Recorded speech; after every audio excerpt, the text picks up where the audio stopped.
Buenos días a todos. Mi nombre es Daniel Gómez Ortiz. Yo soy residente de segundo año de Medicina de Urgencias de la Universidad de Antioquia. Vamos a hacer hoy la presentación de un caso clínico. Esto está propuesto más o menos por unos 40-45 minutos. Entonces, les pido por favor que seamos muy concisos en las respuestas a las preguntas que se van a formular. Le agradezco como tal a mis asesores, al doctor Carlos Barros y también al doctor Santiago Mejía, R3 de la universidad, que me colaboró con el caso clínico y algunas de las imágenes y videografías. Entonces, en la identificación, es una paciente femenina, ingresó más o menos a mediados de enero a una institución de salud de acá de la ciudad. A las 6 de la mañana más o menos venía remitida de otro sitio de revisión. Es una paciente viuda, natural y residente en Medellín, ama de casa, y previamente era independiente para sus actividades básicas y avanzadas. Como enfermedad actual, entonces era una paciente que tenía un dolor, se puede decir que subagudo crónico de más o menos unos 2 meses de evolución en miembro inferior derecho, pero desde hace 2 días ya exacerbado de manera súbita y de manera importante a nivel del maléolo externo. Tenía una secreción serosa por una úlcera en el tercio distal de la pierna y un dolor intenso que era progresivo y con una intensidad de 10/10. Ella venía siendo manejada por clínica de heridas por esta úlcera venosa en la institución a la cual fue remitida en ese momento. Ingresó a un servicio. Dicen que en este servicio estaba hipotensa con alteración del nivel de conciencia, por lo que remiten para manejo en una sala de atención inicial de mayor complejidad. Estaba siendo manejada con dipirona, hidromorfona, y en el sitio donde la remiten le habían iniciado manejo antibiótico con clindamicina, sospechando pues una infección.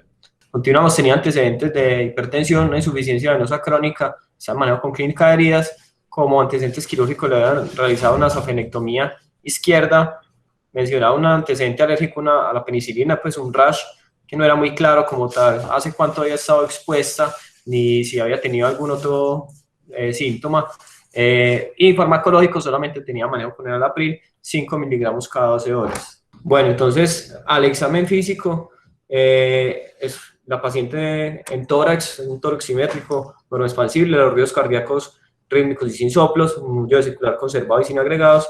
El abdomen tampoco se encontraba ninguna alteración y el estado neurológico estaba alerta, orientada, sin déficit neurológico focal. En la piel describen que el tercio distal de los miembros inferiores tenía una coloración ocre, atrofia muscular y ausencia de vello.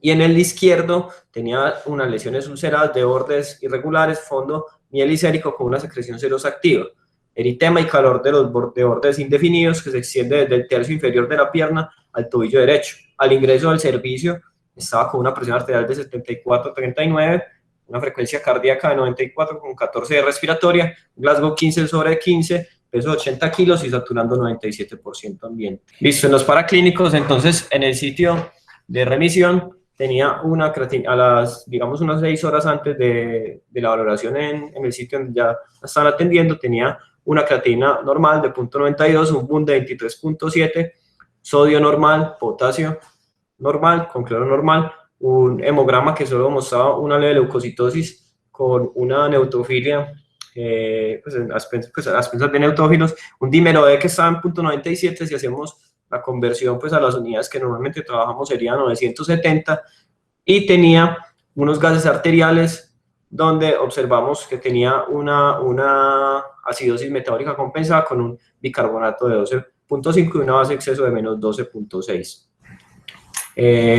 Un electrocardiograma con un ritmo sinusal, un trastorno de la repolarización en la pared inferior, y cuando llegó al servicio se le toman nuevamente unos gases arteriales donde ya tenía un bicarbonato de 10.9, una base de exceso de menos 15 y un lactato de 7.75.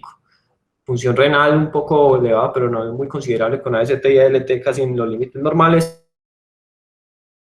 sin albumina baja de 2.7. Si hasta este punto alguno de los residentes me quiere compartir su punto de vista, sus posibles diagnósticos. Buenos días a todos. Daniel, ¿cómo estás? Hola Santi, ¿cómo estás? Bien, hermano. Daniel, te puedo preguntar algo de la historia. Sí, señor. Al examen físico de la extremidad, ¿reportan algún otro hallazgo hallazgos a la palpación, cómo estaban los pulsos, llenado capilar comparado con la otra extremidad. No, no se menciona pues que hubiera como ninguna anormalidad en ese punto. No tenía pues como un llenado capilar, no estaba muy hipoperfundida pues en ese segmento en ese momento, y no había pues como ninguna otra alteración, digamos, llamativa. Esos son los hallazgos positivos que mencionaban en ese momento. ¿Cuáles son tus potencial, Santi, con eso con la información? Bueno, mira, en cuanto a los posibles diagnósticos, pues de entrada pensaría en una infección de tejidos blandos, asociado pues a la úlcera que tiene la señora. En cuanto a realizar un estudio o alguna imagen adicional, podría ser una radiografía por la proximidad del hueso al sitio donde tiene localizada la lesión. Sin embargo, la presentación de una infección en este caso una osteomielitis, sería una presentación más larvada, no sería algo tan agudo y con una progresión tan rápida. En cuanto a rotar el tratamiento antibiótico, yo pensaría que sí. Estamos ante una infección grave que progresó en 2 días, y que no ha tenido respuestas al tratamiento inicial, que en este caso, si no estoy mal, le dieron clindamicina, ¿cierto? Sí, se le habían alcanzado la clindamicina. Pues yo ampliaría el espectro por lo menos a cubrir también gram negativos, y pensando en un estafilo meticilino resistente, también agregaría vancomicina. O sea, podría ser o pitazo banco como mi opción en ese momento. Listo. No sé si escuché bien, ¿habías considerado hacer algún estudio adicional? Pues, Dani, sería una radiografía, o si tengo disponibilidad en el servicio del ecógrafo, pudiera también hacerle una ecografía, mirar pues el patrón característico en empedrado y lo demás. Pero pues no sería como mi primera opción. Pedirle una imagen, no. Listo, muchas gracias. Y una pregunta adicional es si con ese antecedente del rash, como ya bien dijiste, Ivana, vos ampliarías el espectro, ¿iniciarías algún beta-lactámico o algún otro compañero que quiera aportar ahí su punto de vista? Hola Daniel, ¿cómo estás? Hola, ¿cómo están? Bien, bien. Daniel, te digamos una cosa, a pesar de que la paciente tenga una historia de alergias, realmente las contraindicaciones para uso de beta-lactámicos es que sean alergias graves en contexto de que el riesgo-beneficio sea mayor el beneficio en esos escenarios. Incluso se ha visto que las alergias a beta-lactámicos incluso se pierden con el tiempo. Entonces, si la paciente no hay otra opción relacionada para utilizar beta-lactámicos, no hay otra opción, no queda más, se puede hacer una prueba terapéutica y mira la respuesta. Si únicamente ha sido una respuesta grave, se contraindica del todo, pero hasta el momento no tiene una contraindicación absoluta. Listo, muchas gracias. Bueno, entonces en la evolución consideran pues cuando hacen ese ingreso que la paciente tiene un choque que es evidenciado por la hipotensión y la hiperlactatemia, aparentemente séptico con un foco en la piel y en los tejidos blandos, realizan un rastreo ecográfico a la cabecera de la paciente, evidencian una cava con un colapso menor del 30%, por lo que consideran que es respondedora a volumen y no encuentran hallazgos sugestivos de TEP como posible causa del choque. Dan un reto de volumen y según la respuesta iniciarían soporte inotrópico.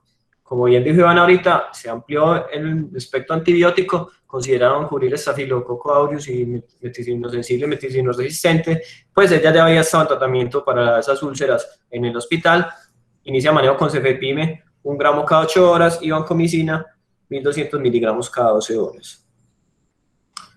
Posteriormente, entonces, a las 2 de la tarde tiene una nueva evolución, es decir, más o menos unas 8 horas después. En ese momento los diagnósticos considerados eran un choque séptico, presunto origen en tejidos blandos y una úlcera venosa en miembro inferior crónica, con una sospecha de sobreinfección. Para ese momento la paciente ya tenía un catéter venoso central yugular derecho, una línea arterial radial y estaba con infusión de norepinefrina. No se detalla a qué dosis estaba en ese momento.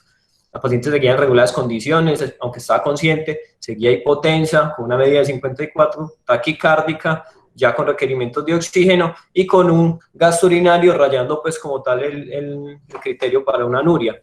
El miembro inferior ya describían que tenía un edema bilateral con predominio derecho, las úlceras cubiertas con apósitos y mal olor capilar menor de 3 segundos. Gases arteriales a las 11 de la mañana, 7.32 de pH, tenía un bicarbonato de 10.3, una PO2 de 97 aceptable, una base exceso de menos 16, estaba empeorando, y el lactato persistía elevado, 7.1. Consideran que la paciente requiere manejo en la UCI y, considerando el diagnóstico de un choque refractario, inicia el manejo con vasopresina a 0.4 unidades minutos y lo titulan para una media de 65. Además, adicionan hidrocortisona cada 6 horas.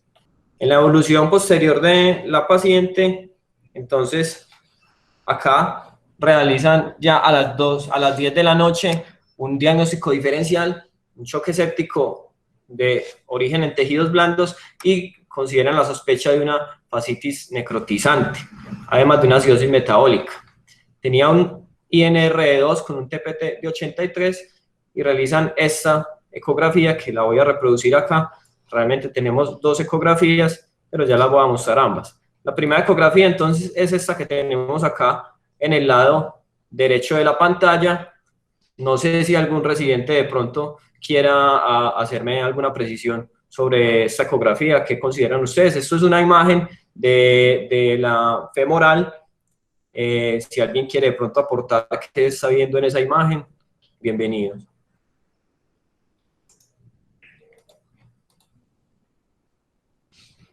Buenos días, hermano. Hola, ¿cómo están? Bien, hermano. Dani, mira, esa es una imagen del tronco, pues, de la vena femoral común.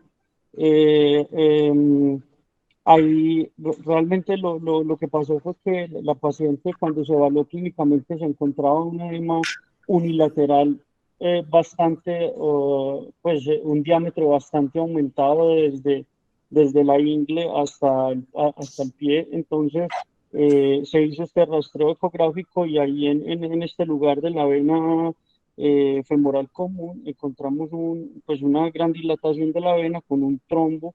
Hicimos pues la prueba de compresión, no permitía la compresión y se ve pues ahí en la imagen el trombo pues, ocluyendo ese vaso.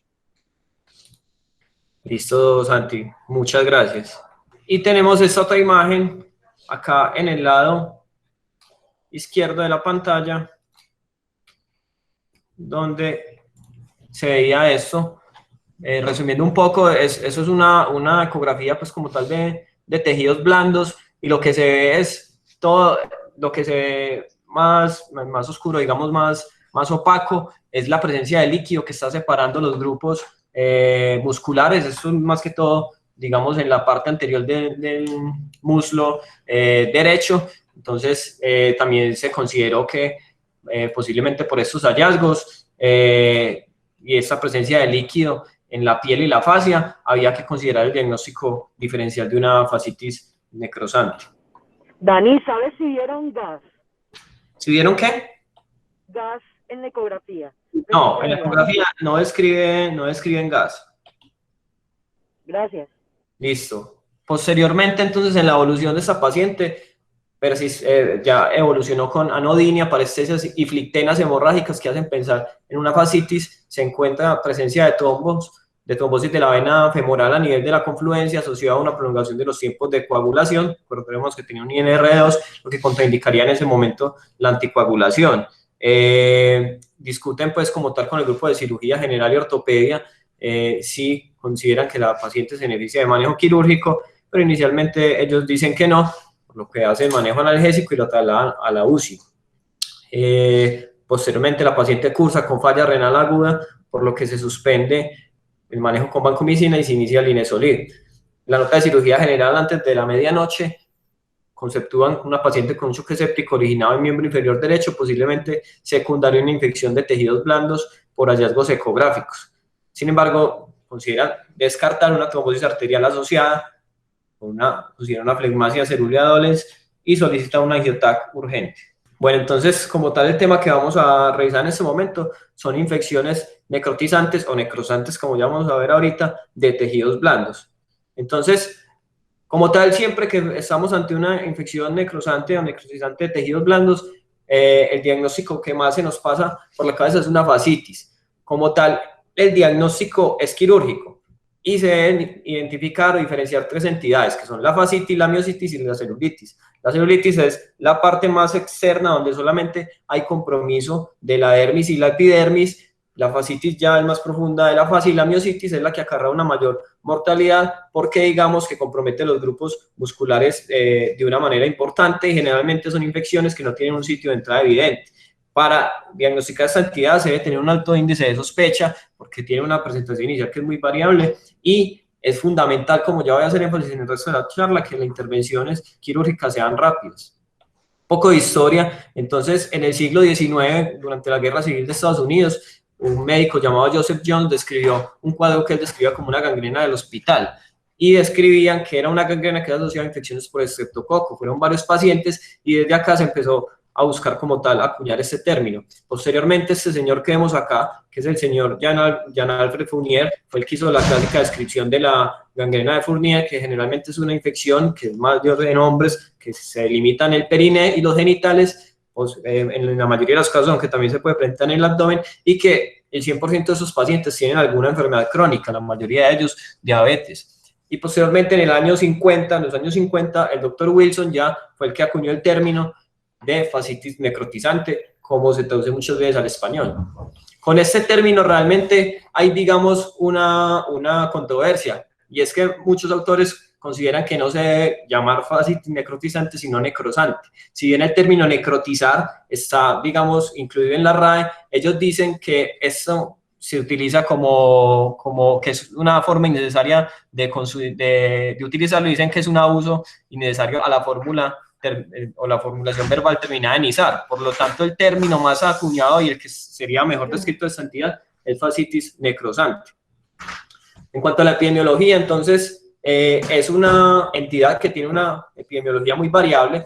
En la mayoría de los casos tiene una tasa de incidencia entre 0.3 y 5 casos por 100.000 habitantes, pero hay regiones como por ejemplo en Tailandia, donde estas tasas llegan hasta 15.5 por 100.000 habitantes. Y hay una razón muy importante y es esto, los campos de arroz, como también por eso allá predominan tanto las infecciones como la leptospirosis. ¿Qué se ha visto? Que en muchos de esos pacientes la fuente de entrada es una herida en la piel y desde allí aprovechan los gérmenes para causar la infección necrosante. 7.3% de los pacientes que presentan fascitis necrosante son críticamente enfermos, es decir, que están hospitalizados o que están en cuidados intensivos, y tiene una mortalidad que oscila entre el 15 y el 29%, con unas tasas de amputación del 20 al 26%. Entonces, existen muchas maneras de clasificar esta entidad. Se puede clasificar desde la microbiología, desde la ubicación anatómica y desde la profundidad o la afección de los diferentes tejidos. Entonces, se considera, como ya veíamos ahorita, según la profundidad, se puede dividir en fascitis, miositis o celulitis según el sitio infectado, y desde la microbiología la podemos clasificar en 4 diferentes ramas, aunque algunos autores inicialmente proponían 2, otros proponen 3. Entonces, inicialmente se describía la fascitis tipo 1 y la fascitis tipo 2. La tipo 1 es la más frecuente en casi todas las localizaciones y es frecuentemente asociada con infecciones por anaerobios y aerobios mixtos. Estos pacientes generalmente tienen un foco de entrada y se ve que es asociado a cirugía. Sus pacientes tienen un mejor pronóstico que otros y generalmente tienen más comorbilidades, son diabéticos, hipertensos o digamos están inmunosuprimidos. La tipo 2 está entre el 20 y el 30% de los pacientes. Los principales gérmenes son los estreptococos beta-hemolíticos, pero el estafilo también es una etiología probable. Es más agresiva y tiene una mortalidad que cuando se asocia a una miositis está por encima del 30%. La tipo 3 generalmente se presenta más en Asia y está causada por las infecciones por vibrio, cuando hay contacto con agua salada, o por aeromonas, cuando hay contacto con agua dulce. También tiene una mortalidad entre el 30 y el 40%. Y la tipo 4, que algunos autores la describen, está asociada con los hongos. Según la localización, también se pueden considerar, pues, o la localización anatómica, se pueden considerar otros diagnósticos, como la angina de Ludwig, que es una infección del espacio submandibular que generalmente cursa con mediastinitis y tiene una mortalidad también muy alta. El síndrome de Lemierre, que es una tromboflebitis séptica de la yugular externa, la gangrena sinérgica bacteriana progresiva, que generalmente causa estas infecciones donde vemos una desvitalización muy importante del tejido, y la gangrena de Fournier, que ya la había descrito previamente, que es más frecuente en los hombres que en las mujeres. En cuanto a la fisiopatología, entonces, como yo mencionaba ahorita, hay dos formas de que se presente la fisiopatología de esta entidad. La primera es que haya una fuente de entrada visible. Hay una herida en la piel. Esta herida hace que las esporas o los microorganismos ingresen, inicialmente van a pasar a la epidermis y a la dermis, y posteriormente aquí van a liberar sus exotoxinas y producen una reacción inflamatoria local. Se produce una agregación plaquetaria y de leucocitos, se produce daño de los capilares, incluso acá muchas veces se pueden producir fenómenos de microtrombosis, y esto hace que la circulación de los tejidos más profundos como la fascia y el músculo se vaya dañando hasta que finalmente ya llegue una necrosis múltiple. Cuando ya tenemos un compromiso generalmente muscular o de la fascia, se pueden ver las bulas, que son una de las presentaciones ya más tardías de esta enfermedad y que tienen un pronóstico más ominoso. Más difícil aún es cuando no se tiene una fuente de entrada confiable. Entonces, en estos casos, la mayoría de los casos se consideran criptogénicos. Se consideran criptogénicos, pero son secundarios, generalmente estreptococos del grupo A. ¿Cómo se presenta esta entidad? Entonces, son generalmente infecciones que un paciente tuvo un trauma, un hematoma, un esguince o alguna entidad en este sentido, y presenta una bacteremia ocasional por un trauma dental o en otras condiciones. ¿Y qué pasa? Los estreptococos viajan vía hematógena a estos sitios de localización, al músculo de la fascia principalmente. Allí los estreptococos dependen de una sustancia, o digamos un cofactor que se llama la vimentina, que están los progenitores miogénicos, se une a ellos y desde allí empieza a hacer la liberación de exotoxinas, la agregación plaquetaria con el daño tisular, el daño a la microcirculación, y posteriormente entonces vemos que el daño es más interno que externo, y por eso los signos clínicos muchas veces no son evidentes, a menos de que ya haya una infección tan grave que produzca todas estas manifestaciones. En cuanto a las manifestaciones clínicas, entonces dependiendo de donde uno lea, existen diferentes incidencias. La hinchazón y el dolor son los que más fácilmente se presentan. La hinchazón, entonces se dice que es un tejido que es duro, con una consistencia de madera, o muy pétrea, pues a la palpación del tejido subcutáneo. El dolor tiene la característica de ser de inicio muy súbito y ser desproporcionado para los hallazgos físicos que se ven en el paciente, como vimos que tenía esta paciente que desde hace 2 días manifestaba un dolor de 10/10. El eritema está presente en el 70% de los casos, el compromiso multisistémico, incluido el sistema nervioso central, puede estar más o menos en un 30%, aunque la paciente no tenía alteración del sistema del estado de conciencia inicialmente. La crepitación, dependiendo de la fuente, uno puede encontrar que se varía entre el 13 y el 31%, y en otros mencionan hasta el 50%. Fiebre en un 50% de los casos, y esto es muchas de las veces por las cuales se pasa el diagnóstico, porque consideramos etiologías no infecciosas, como por ejemplo una trombosis venosa profunda o una isquemia arterial, como veíamos ahora, y pasamos del diagnóstico infeccioso. Las lesiones bulosas ya, digamos, están en un estadio muy tardío, y se puede ver también necrosis o equimosis de la piel, como vemos acá, ya con un pronóstico muy ominoso. En el diagnóstico por imágenes, entonces, contamos con varias cosas que nos pueden ayudar a hacer el diagnóstico. Si, digamos, el paciente no lo podemos movilizar hacia un servicio tomográfico porque está muy mal, podemos utilizar las radiografías. La radiografía tiene el problema de que tiene una sensibilidad muy baja. Podemos observar presencia de gas, pero vemos que esto solamente se presentaría en algunos casos de fascitis. No siempre vamos a encontrar gas, entonces si encontramos gas nos hace de pronto un diagnóstico, nos puede orientar, pero si no lo encontramos no vamos a descartar nada. La tomografía de las extremidades también, digamos, tiene una utilidad importante, y podemos ver varias cosas. Lo primero es esta presencia de gas entre los tejidos subcutáneos y la fascia, y lo otro que podemos ver es también como tal aquí el engrosamiento. El signo, digamos, que es más fidedigno de encontrar una fascitis necrosante por medio de una tomografía es la ausencia del realce de la fascia. Si no tenemos ausencia, pues si tenemos ausencia de este realce, es muy específico para fascitis necrosante, pero tampoco tiene una sensibilidad muy buena. En cuanto al diagnóstico, digamos, por resonancia magnética, podemos ver diferentes hallazgos según la secuencia. Entonces vemos que cuando tenemos una secuencia T1, aquí vamos a mirar generalmente que hay una infiltración como tal del tejido subcutáneo. Podemos ver algo de gas que se ve aquí en estas puntas de flechas.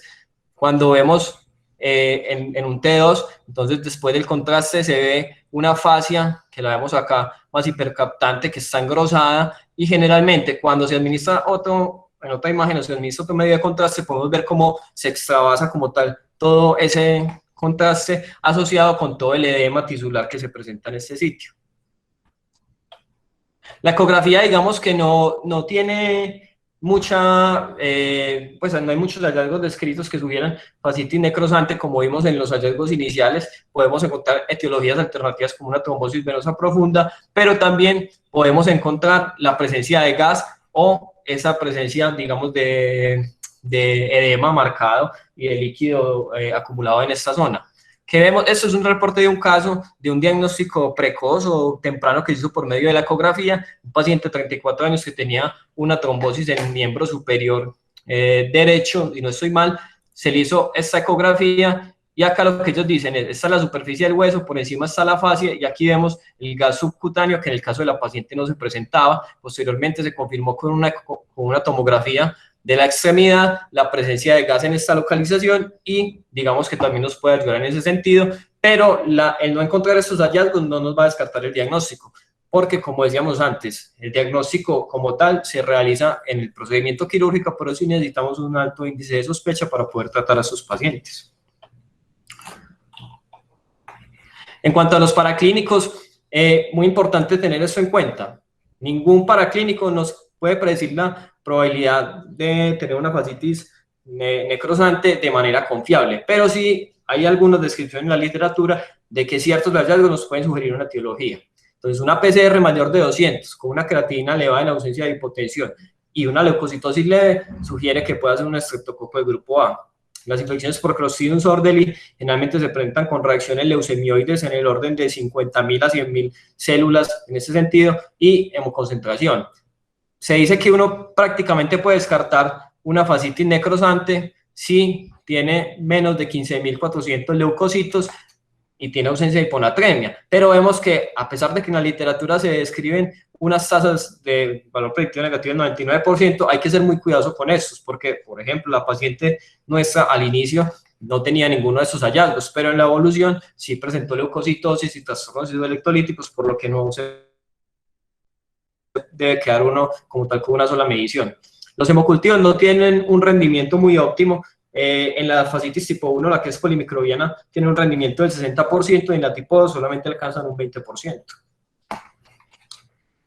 En cuanto a otro tipo, pues como tal de cosas que podemos utilizar para esta patología como es la fascitis necrosante, entonces hay ciertas escalas de pronóstico o ciertas escalas de predicción como el LRINEC. El LRINEC es una escala que se utilizó en el año 2004 por unos médicos chinos. Ellos proponían varios parámetros en los cuales se incluyen parámetros bioquímicos como la PCR, el hemoleucograma, la creatinina, entre otros parámetros como tal el sodio que no son, y la glicemia, que no son muy difíciles de tomar, y encontraron que estos pacientes, cuando tenían un LRINEC mayor de 6, podíamos predecir la probabilidad de fascitis necrosante en un 60%. En ese estudio inicial encontraron unas curvas AUC-ROC, es decir, unas curvas interobservador con muy buena capacidad de discriminación de esta patología, donde vemos que estaban alcanzando casi el orden de un 0.9%, lo que tiene un muy buen rendimiento. Sin embargo, digamos que este LRINEC es útil y uno lo debe utilizar cuando no tenemos los signos clínicos claros al inicio del cuadro. Es decir, si usted no tiene muchos hallazgos físicos que le sugieran la entidad, tome los paraclínicos y puede hacer esta escala de predicción. Pero si ya tenemos flictenas hemorrágicas, esas otras alteraciones que mencionamos ahorita, tenemos gas en la extremidad, no vamos a necesitar de aplicar esta escala de predicción para hacer un diagnóstico.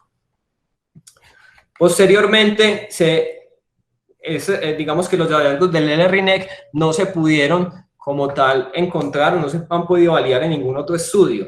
Por esto, diferentes médicos y diferentes postulados han hecho nuevas investigaciones, y este es, por ejemplo, el caso de la escala CIARI. La escala CIARI es un score que se desarrolló en Nueva Zelanda. Lo que ellos hicieron inicialmente fue intentar validar el LRINEC en su población. Tomaron 138 pacientes con fascitis necrosante y 142 pacientes con un control que tenían celulitis grave, pero no tenían fascitis.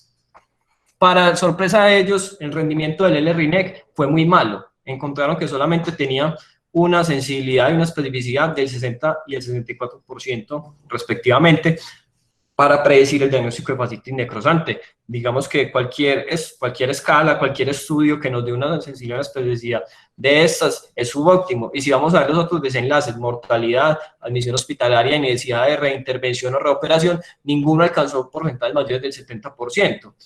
Adicional a esto, muchos de los pacientes que eran del control, es decir, que no tenían fascitis, sino que tenían una celulitis, tenían un LRINEC mayor de 6. Entonces vemos que ni es sensible ni es específico. Por eso ellos en este mismo estudio intentaron buscar de todas estas variables que habían en esa cantidad de pacientes, cuáles nos podían predecir desenlaces adversos, que fueron los que mostramos anteriormente, y encontraron que si la infección está fuera del miembro inferior, si el paciente tiene historia de inmunosupresión, si tiene una edad menor de 60 años, porque la fascitis llamativamente muchas veces se presenta en pacientes de menor edad, una creatinina de 141 que habría que hacer el ajuste pues, a lo que nosotros manejamos, unos leucocitos de más de 25.000 y una PCR mayor de 150, estos sí eran criterios que eran un poco más fidedignos de una fascitis necrosante. Contaron que si el CIARI, que es el score que desarrollaron, era mayor de 3, tenía una sensibilidad del 84 y una especificidad del 70. No son las mejores, pero digamos que sí tiene un comportamiento un poco mejor que el LRINEC y es una opción que podemos utilizar, que se describió hace poco en el 2019. Entonces, cuando nos encontramos hacia un paciente de estos, podemos tener muchos errores en el diagnóstico. Estos errores en el diagnóstico se presentan por varias condiciones. Lo primero es la ausencia de fiebre, como vemos, puede estar ausente en un 50% de los casos y podemos atribuirlo a una causa no infecciosa, que tenga otras manifestaciones cutáneas, que tenga ausencia de manifestaciones cutáneas porque vemos que no puede haber una fuente de entrada visible y empieza la infección hacia adentro, hacia afuera. Atribuir el dolor a una causa grave alternativa, una cirugía reciente, a una artrosis o a cualquier otra afección conocida. Que las pruebas de imágenes sean inespecíficas, quedarnos solo con una tomografía que no es muy clara o quedarnos solo con una rayos X o con una ecografía. Tenemos que indagar un poco más. Muchas veces ninguna de estas van a ser muy específicas y habría que llevar a sus pacientes igual a un procedimiento. Y algo muy importante que le pasó a nuestra paciente, atribuir las manifestaciones sistémicas a otras causas. Se pensó en una isquemia arterial y de pronto se retrasó ahí el diagnóstico o la intervención que pudo haber sido salvadora. Muy importante tener en cuenta todos estos diagnósticos, todos esos errores que hacemos en el diagnóstico de estos pacientes. El control del foco, sin lugar a dudas, dentro del tratamiento, es lo más importante.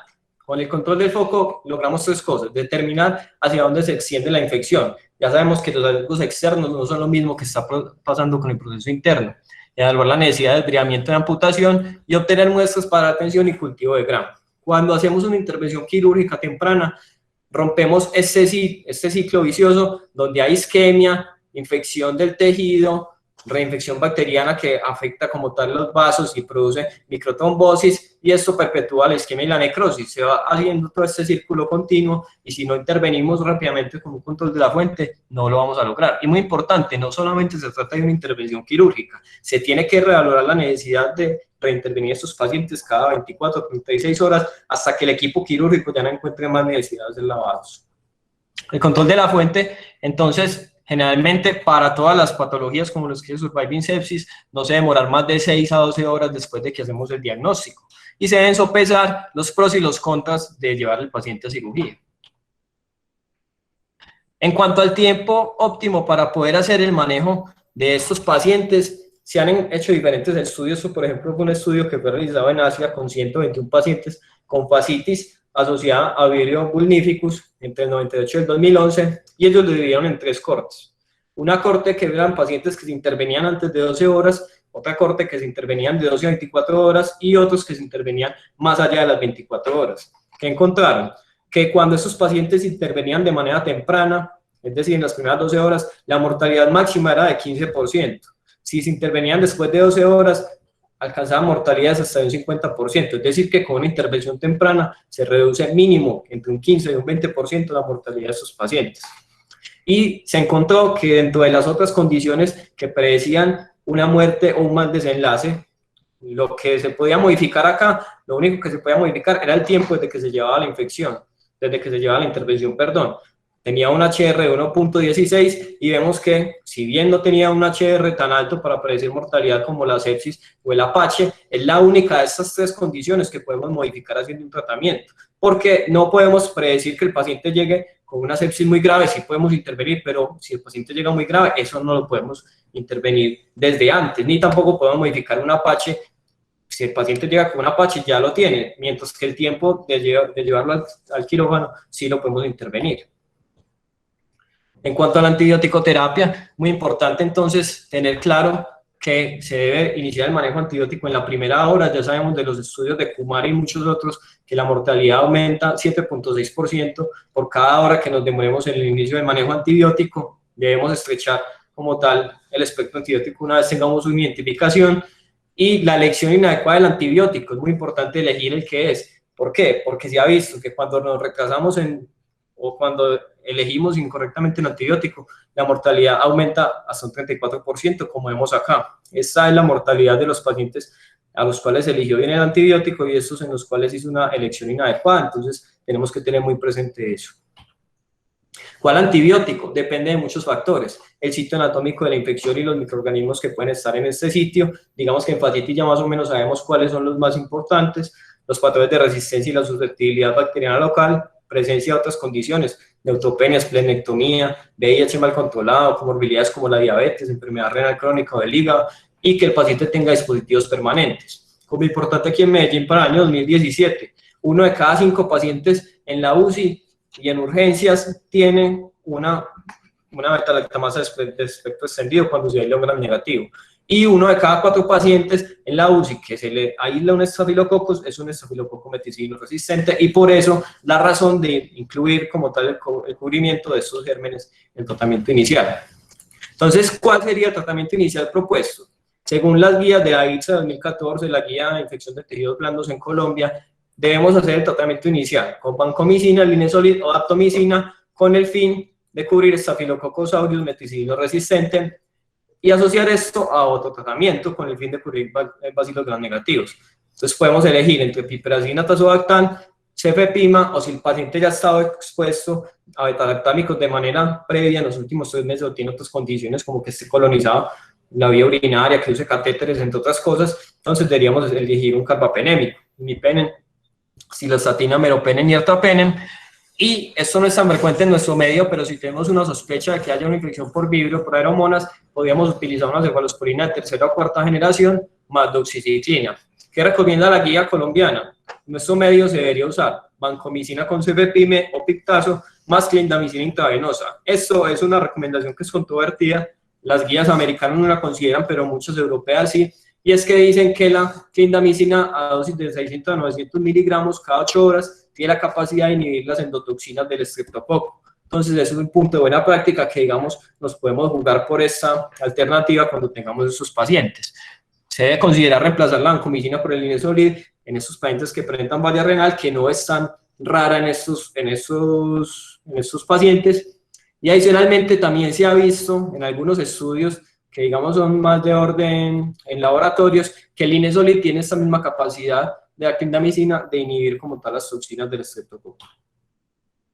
Lo que decíamos ahorita, la alergia a los betalactámicos, tenemos que ser muy juiciosos con interpretar esto. Casi el 20% de los pacientes que consultan a urgencias manifiestan una reacción alérgica a la penicilina, pero cuando hacemos realmente un interrogatorio, cuando vamos a hacer juicios, hacemos pruebas alergénicas, menos del 5%, de este 20% son realmente alérgicos. Cuando rotulamos un paciente como alérgico, hay muchas potenciales cosas o errores que podemos cometer, y es que vamos a poder utilizar a veces tratamientos que puedan ser más tóxicos desde el punto de vista renal, por ejemplo. Podemos incrementar el espectro antibiótico, se aumentan las tasas de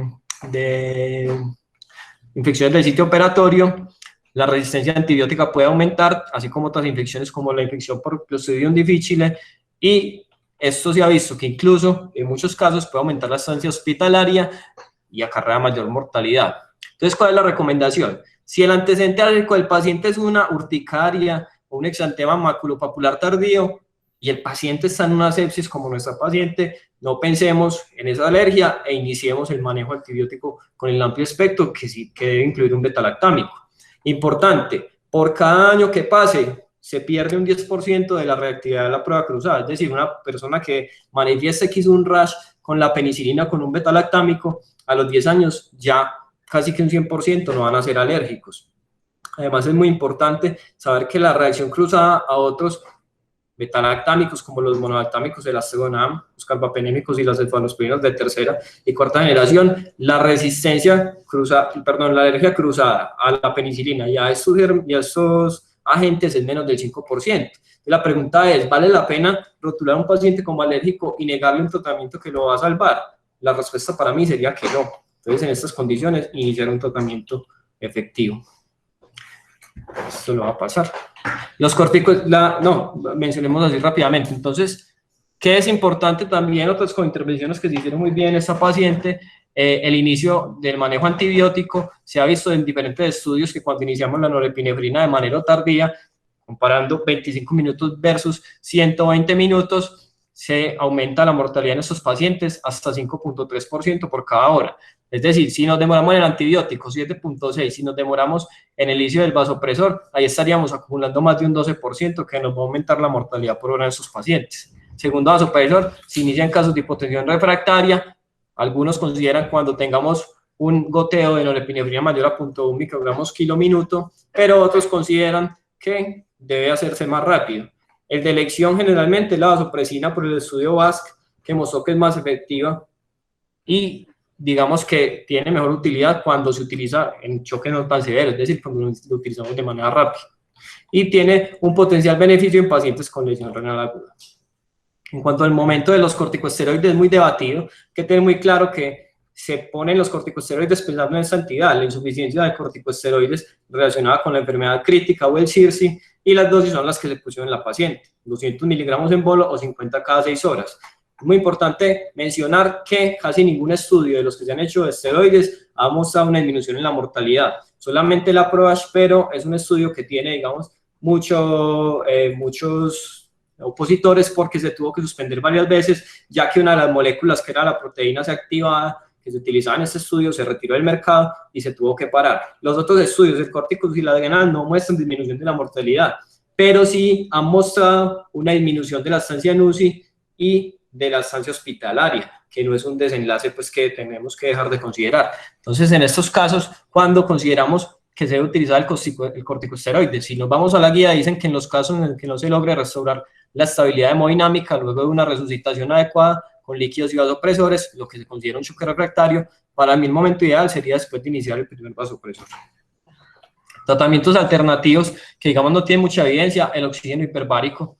Se dice que el oxígeno hiperbárico lo que busca es que estos tejidos que están hipóxicos en la fascitis se recuperen, pero las guías no lo recomiendan de rutina, es muy costoso y todavía no hay muy buena evidencia de cómo se debe hacer, además del estado en el que están generalmente esos pacientes. Y la inmunoglobulina intravenosa va en el sentido de lo que decíamos ahorita de la clindamicina. Se dice que tiene una capacidad para neutralizar toxinas intracelulares. El único estudio hasta ahora que ha logrado mostrar una diferencia en la mortalidad es este meta-análisis del 2018, que disminuyó la mortalidad de un 33% a un 15% en los pacientes a los que no se les dio el tratamiento, pero no hay un consenso general sobre su uso, es costoso y todavía no se conocen muy bien las dosis. En cuanto a otra de las condiciones que había que considerar en esta paciente, es una paciente que, digamos, tenía una TBP adicional, se podía anticoagular, se debía llevar a cirugía. Esto es lo que recomiendan las guías europeas para cirugía no cardíaca. Si la cirugía es urgente, como en esta paciente, los factores específicos del paciente o la cirugía dictan la estrategia y no es posible realizar tratamientos o pruebas cardíacas adicionales. Vemos que cuando tenemos un paciente que requiere una cirugía urgente y está inestable, casi que no se debe realizar ningún estudio previo. En esta paciente, entonces, como vimos, con la importancia de hacer un manejo quirúrgico, no teníamos que, digamos, anteponer muchas valoraciones anestésicas antes de hacer este manejo. Finalmente, ¿cómo terminó el caso? Entonces, la paciente ingresó a la unidad de cuidados intensivos a la 1:49 am, es decir, como 3 horas después de que ya se consideró el diagnóstico de la fascitis.